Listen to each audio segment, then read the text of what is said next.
नमस्कार, मैं नमन खुराना, कक्षा 10वीं F हंसराज मॉडल स्कूल का विद्यार्थी आज आप सबके साथ प्रेमचंद की सबसे पहली कहानी जो कि 1916 में लिखी गई थी, पंच परमेश्वर, सुनाने जा रहा हूँ।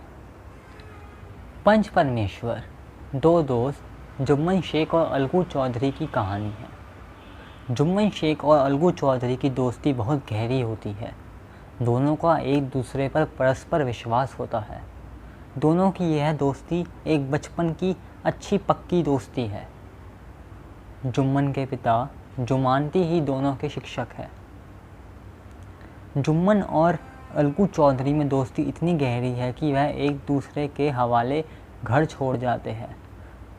जुम्मन जब भी हज के लिए जाता तो वह अपने घर की देखभाल का सारा जिम्मा अलगू चौधरी के हवाले छोड़ जाता।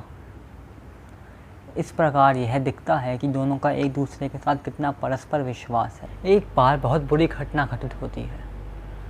जुम्मन की बूढ़ी खाला पंचायत बुलाती है।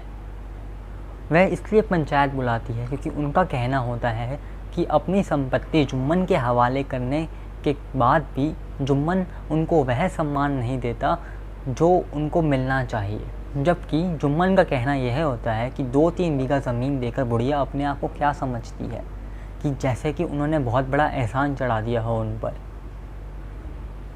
फिर पंचायत बुलाई जाती है। इस बार पंच अलगू चौधरी बनते हैं।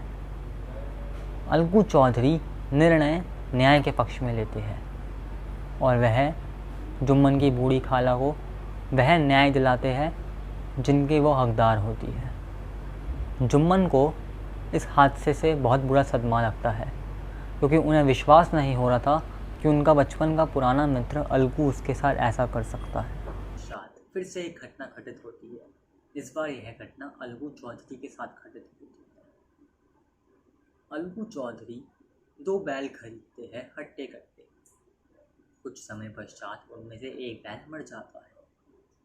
तो उन 2 बैलों में से जबकि एक बैल मर जाता है तो बचा हुआ एक बैल वो एक समझू साहू को बेच देता है। समझू साहू उस बैल से इतना काम कराता है कि कुछ समय पश्चात वह भी स्वर्ग से हार जाता है। जब अलगू चौधरी बैल के अपने पैसे मांगने आता है समझू से तो समझू पैसे देने के लिए इनकार कर देता है। वह कहता है कि कैसा बैल था ये जो कुछ दिनों में ही मर गया, इससे उसको तो कोई पैसा नहीं मिला या उसको कोई धन प्राप्त नहीं हुआ। फिर इस बार फिर से पंचायत बुलाई जाती है। इस बार पंच जुम्मन शेख होते हैं। जुम्मन के मन में एक बदले की भावना होती है, लेकिन जैसे ही वह पंच की जगह पर बैठता है वह न्याय की दृष्टि से देखना लगता है और वह फैसला अलगू के हित में लेता है। उसको उस पद पर बैठने के बाद एहसास हुआ कि पंच बनने के बाद दोस्ती नाते नहीं देखे जाते, केवल न्याय के हित में फैसला लिया जाता है। जब जुम्मन ने यह फैसला लिया तब उसका बहुत जयकारा लगाया गया, पंच परमेश्वर की जय, पंच परमेश्वर की जय।